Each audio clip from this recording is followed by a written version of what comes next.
Hey everyone, this is a tutorial on how to vote in the CAP governance system. Step 1. Go to gov.cap.eth.link in your web browser and it will take you to the CAP governance page. Once you reach the main page, you will be asked to sign in to MetaMask. After signing in, you will be able to view all current and past proposals. If you don't already have MetaMask installed, check the video description for a download link. Step 2. Now that you're on the main governance page, you will need to approve your CAP for staking.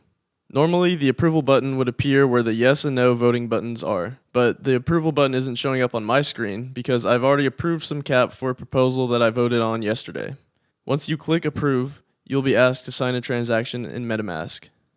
Step 3. There's a minimum requirement of 10 CAP tokens in order to vote on a proposal.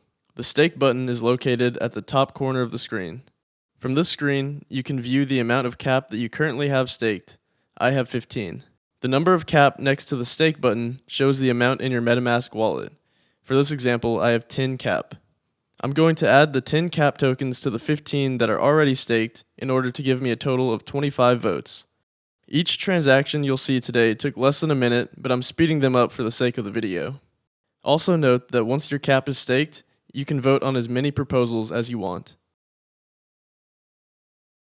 As you can see, my CAP has now been staked, and this shows my new wallet balance. Step 4. Now that we're on the main page, we can choose which proposal we want to vote on. For this video, I'm voting to register Bitcoin, Ethereum, Chainlink, Apple, Facebook, Netflix, Google, and the S&P 500 to the CAP platform. Step 5. Signing the transaction for your vote is the last step in the voting process. Once the transaction is confirmed, you've successfully submitted your votes. After the proposal has been passed or rejected, you are able to manually unstake your CAP. You can see that there have been a total of 2,175 votes cast in favor of the proposal and 0 against it. Now that the transaction is complete, you can see that our votes have been counted and the total has been raised to 2,200. Thanks for watching and happy voting.